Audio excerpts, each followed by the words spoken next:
ये तो attempted murder है। मैं मतलब YouTube पर अपने साथी के साथ प्रयास किया, कोशिश की और बहुत बुरा बर्ताव हुआ। कोई सपोर्ट किसी का नहीं। मैंने मतलब मेरी फादर से फाइट होती है इस बात पे, वो चाहते हैं कि मैं ये फील्ड छोड़ दूं। सबसे बड़ा चीज ये सर कि अति पिछड़ा समाज और माइनॉरिटी समाज में ये दोनों समाज को लड़ाने की कोशिश की जा रही है, जिससे सामाजिक न्याय भी कमजोर हो रहा है और सांप्रदायिकता भी बढ़ रहा है। तो दलित है, पिछड़ा है, उनके ऊपर झूठा मुकदमा कराकर सर जेल भिजवाते रहे हैं। यानी कि सर न्याय की कोई उम्मीद ही नहीं है। जहां हम लोग कहते हैं कि डेमोक्रेसी है, लेकिन डेमोक्रेसी नाम की कोई चीज नहीं है।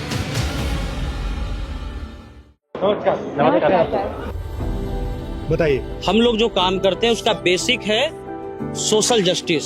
हम उसमें जो पॉइंट रखते हैं, यहाँ सब बैकवर्ड और माइनॉरिटी और दलित समाज के लोग हैं, और इसमें हम लोग ने एक ग्रुप बनाया है पूरे बिहार में। जहां भी कास्ट एट्रोसिटी होती है, जहां बच्चों के साथ बलात्कार होता है और एफआईआर नहीं होता है, तो हम उसको करते हैं। पीएमसीएच का मामला जो मुजफ्फरपुर का था, सर गए, उसको सबसे पहले हमारी टीम ने कवरेज किया। और एक सबसे बड़ा चीज ये सर कि अति पिछड़ा समाज और माइनॉरिटी समाज में ये दोनों समाज को लड़ाने की कोशिश की जा रही है, जिससे सामाजिक न्याय भी कमजोर हो रहा है और सांप्रदायिकता भी बढ़ रहा है। तो हम लोग की मेन लड़ाई यही है कि हर हाल में जो सोशल आप कितने हो बिहार में? हम टोटल अभी 52 लोग हैं सर। ये 52 लोग एक दूसरे के दोस्त हैं जी जी। या इनके बीच में भी लड़ाई होती है? नहीं, वो सामाजिक न्याय का जुड़ाव है। आपके आमदनी तो ठीक बनती है या नो सर? बट आपको फाइनेंशियली नहीं होता। मेरा नाम सुमन है, मैं खबर लहरिया आप अकेली लड़की हो? जी जी, खबर लहरिया न्यूज चैनल में एज ए सीनियर रिपोर्टर के रूप में काम करती हूँ।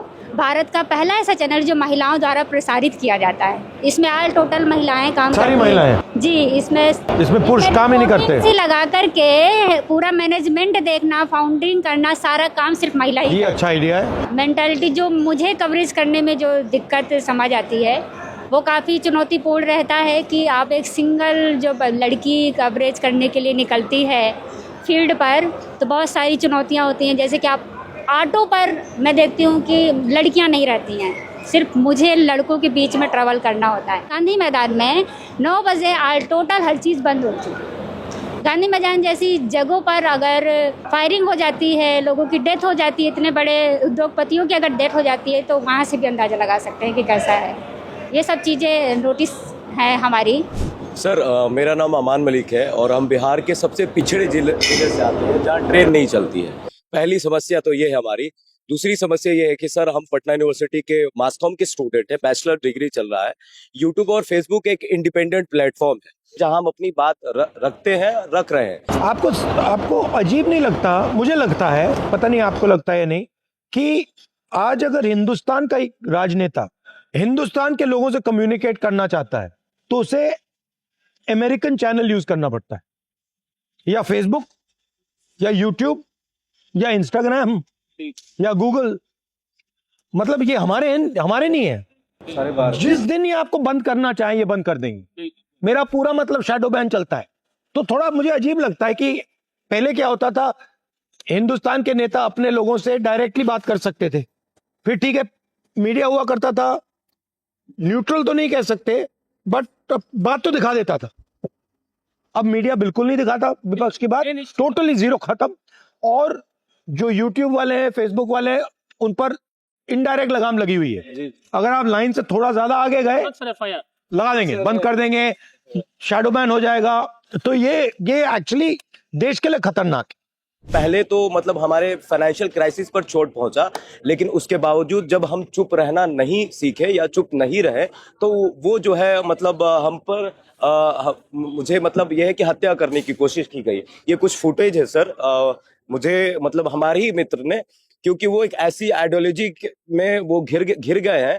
वो बहुत अच्छा इंसान भी बन सकता था, मतलब वो फ्यूचर पे देश के लिए भी काम कर सकते थे, लेकिन एक आइडियोलॉजी से वो इस तरह से प्रभावित हो गए कि उन्होंने मुझे अपना दुश्मन समझा।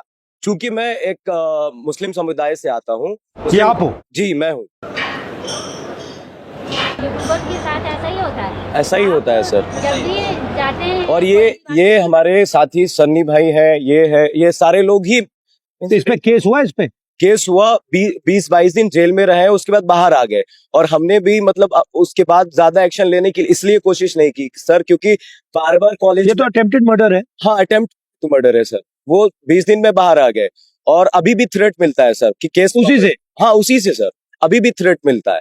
और मुझे लगता है कहाँ का है ये? पटना यूनिवर्सिटी का मामला है सर, और ये पहला केस नहीं है, ये सिर्फ मेरे साथ, वहाँ स्टूडेंट के साथ भी होता है। मतलब बहुत बुरा बर्ताव होता है सर। मतलब हम लोग वो काम कर रहे हैं सर जहाँ पर मेन स्ट्रीम के लोग नहीं पहुंच पाते हैं, हम वहां पहुंचते हैं। कोविड में मेरी मम्मी एक्सपायर कर गई, तो मुझे ये इंस्पिरेशन मिला कि मुझे इस फील्ड में आना है, क्योंकि मैंने भेदभाव देखा कोविड के समय में सर।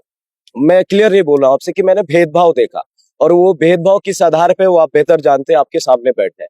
और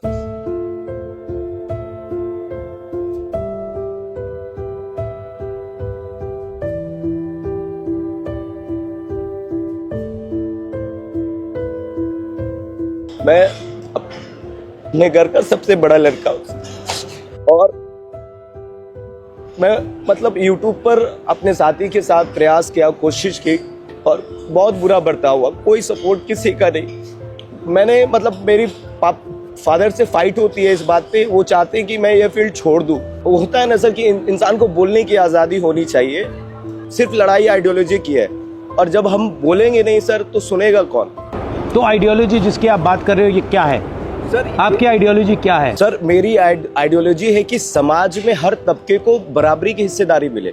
हम सब जिस बैकग्राउंड से आते हैं ना सर, इन्हें बोलने नहीं दिया जाता था सर। यूनिवर्सिटी में इनके साथ रैगिंग होती थी, जात के आधार पर, धर्म के आधार पर। सर मेरी मम्मी सबके साथ हुआ? हाँ सर, मेजोरिटी में यही है सर। मेरा नाम रविकांत चौरसिया है सर, मैं बिहार के खगड़िया से हूँ। बोलता खगड़िया हमारा चैनल है, और मैं इंजीनियरिंग बैकग्राउंड से आया, उसके बावजूद जिस प्रकार से था कि समाज के अंतिम पंक्ति के खड़े लोगों की आवाज बन सकूं।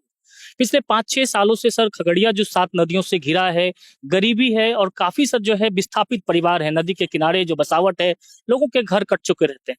इस तरीके की जो समाज की जो जनहित वाली जो समस्याएं हैं सर, वो मेन स्ट्रीम मीडिया में कभी नहीं दिखाती रही है, और ना ही दिखाते हैं लोग। हमने प्रयास किया कि एक छोटी सी शुरुआत की, और उसके बाद बहुत सारा लोगों का सर प्यार मिला। लेकिन जिस प्रकार से सर यातनाएं जो हम लोगों को मिलती रही है, जदयू के विधायक हैं डॉक्टर संजीव परवत्ता विधानसभा से सर, वो अनगिनत ऐसे जो है सामाजिक न्याय वाले लोग जो दलित हैं, पिछड़ा हैं, उनके ऊपर झूठा मुकदमा कराकर सर जेल भिजवाते रहे हैं। और अगर वो पीड़ित परिवार हमारे पास आकर के अगर अपनी बात को रखना चाहे, और अगर हमने उनके वीडियोस को चलाया, उसके बाद सर वो धोखे से मुझे बुला करके अपने आवास पर उन्होंने हमारे साथ बहुत मारपीट की सर। किसी तरीके से हम वहाँ से सर जान बचा करके निकले। जब हमने थाने में FIR दर्ज कराई सर, हमारे केस फॉल्स हो गए, और उनके द्वारा हमारे ऊपर 2-2 फर्जी मुकदमे करा दिए गए। यानी कि सर न्याय की कोई उम्मीद ही नहीं है। जहां हम लोग कहते हैं कि डेमोक्रेसी है, लेकिन डेमोक्रेसी नाम की कोई चीज नहीं है। ऐसे करते हैं, ये अभी चल रहा है, यहाँ पे यात्रा चल रही है। आप 52 लोग दिल्ली में आके मुझसे मिलो, ठीक है? और फिर थोड़ी अच्छी तरह सोच के प्लान करके कि हम इस 52 को 100, 200, 500, 1000, 2000, 10,000 कैसे करें, और किस प्रकार से हम आपकी थोड़ी सी अगर प्रोटेक्शन हो, असिस्टेंस हो, जो भी, मैं बड़े वायदे नहीं करूंगा, बट किस प्रकार से हम कर सकते हैं उसके बारे में डिस्कस करते हैं। Thank you. Thank you sir.